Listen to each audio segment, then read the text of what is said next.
In this video, we'll show you exactly how to change your Discord username and profile picture, allowing you to personalize your Discord experience and express your unique online identity.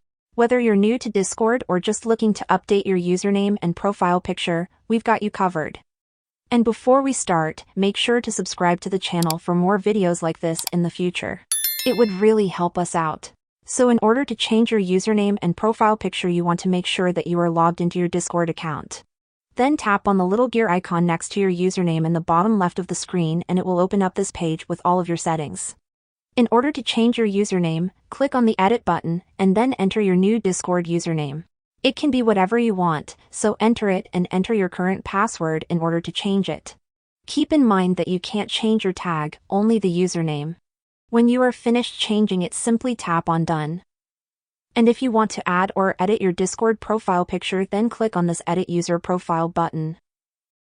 And it's gonna open this profile editor where you can add an avatar, change the banner color and a bunch of more options which you can customize.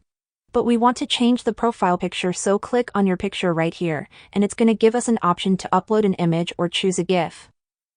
I'll upload an image from my computer. When you upload it, click on the Apply button, and don't forget to save the changes by clicking on this button. Now we've successfully changed our username and profile picture on the Discord website. If this video was helpful, then leave a like on it and I'll see you in the next video.